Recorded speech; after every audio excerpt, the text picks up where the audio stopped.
Bonjour, bienvenue sur Objectif Math. Dans cet exercice, on cherche à démontrer qu'il existe un unique réel A, tel que, pour tout antinaturel n non nul, partie entière de A fois partie entière de NA moins partie entière de NA égale à n-1.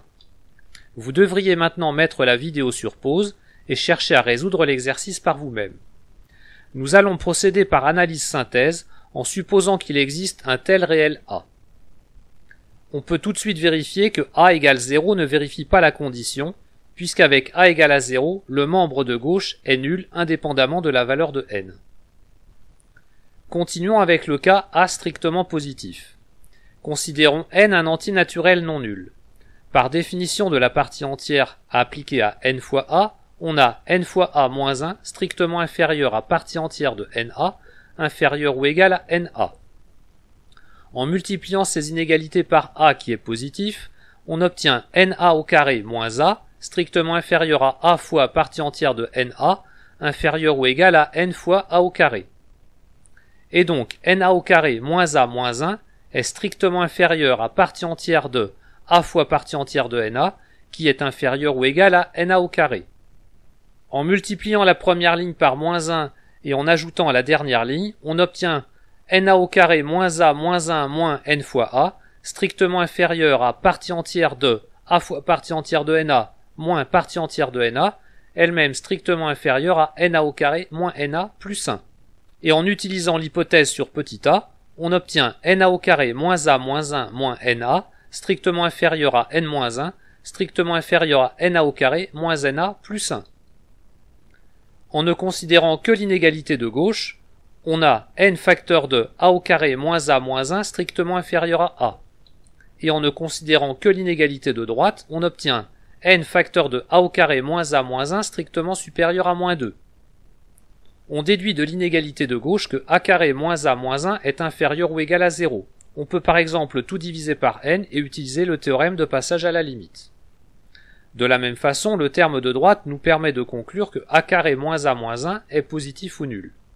Donc A carré moins A moins 1 est égal à 0.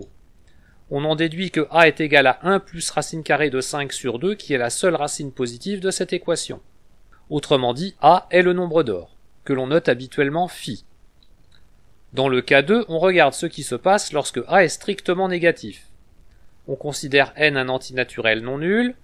Par la définition de la partie entière appliquée à NA, on a NA moins 1 strictement inférieur à partie entière de NA inférieur ou égal à NA. Cette fois-ci, en multipliant par A qui est négatif, on obtient NA au carré inférieur ou égal à A fois partie entière de NA strictement inférieur à NA au carré moins A. Et donc, NA au carré moins 1 est strictement inférieur à partie entière de A fois partie entière de NA, elle-même strictement inférieure à NA au carré moins A. En multipliant les premières inégalités par moins 1 et en ajoutant membre à membre avec la dernière ligne, on obtient NA au carré moins 1 moins NA, strictement inférieur à partie entière de A fois partie entière de NA moins partie entière de NA, strictement inférieur à NA au carré moins A moins NA plus 1. Et compte tenu de l'hypothèse sur A, NA au carré moins 1 moins NA est strictement inférieur à n moins 1, strictement inférieur à NA au carré moins A moins NA plus 1.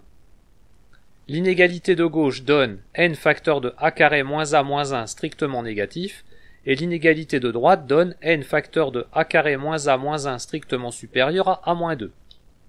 On déduit de l'inégalité de gauche que A carré moins A moins 1 est strictement négatif, et de l'inégalité de droite que A carré moins A moins 1 est positif ou nul. Ce qui nous amène à une contradiction.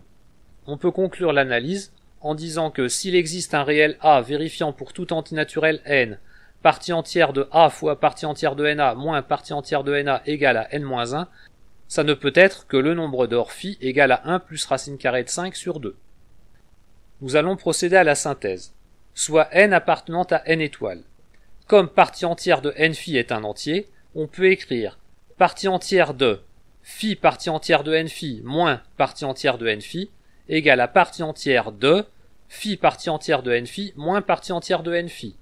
En factorisant par partie entière de n phi dans la partie entière, on obtient partie entière de phi partie entière de n phi moins partie entière de n phi égale à partie entière de phi moins 1 fois partie entière de n phi. Mais phi au carré est égal à phi plus 1, donc phi est égal à 1 plus 1 sur phi. Ce qui nous donne partie entière de phi partie entière de n phi moins partie entière de n phi égale partie entière de n phi sur phi. Mais partie entière de n phi est strictement comprise entre n phi moins 1 et n phi. Il y a bien deux inégalités strictes, car phi étant un irrationnel et n un entier non nul, n phi ne peut pas être un entier. On obtient donc n moins 1 sur phi strictement inférieur à partie entière de n phi divisé par phi, strictement inférieur à n. Et comme phi est strictement supérieur à 1, on obtient partie entière de n phi sur phi strictement compris entre n moins 1 et n. Et comme n est un entier, partie entière de n phi sur phi est égale à n moins 1. On obtient partie entière de phi partie entière de n phi moins partie entière de n phi égale à n moins 1. Et on peut conclure qu'il existe un unique réel A vérifiant pour tout n appartenant à n étoiles partie entière de A fois partie entière de NA moins partie entière de NA égale à n moins 1. Il s'agit de phi, le nombre d'or, égal à 1 plus racine carrée de 5 sur 2. Voilà, cette vidéo est terminée, vous pouvez me laisser des commentaires et me poser des questions. À bientôt sur Objectif Maths.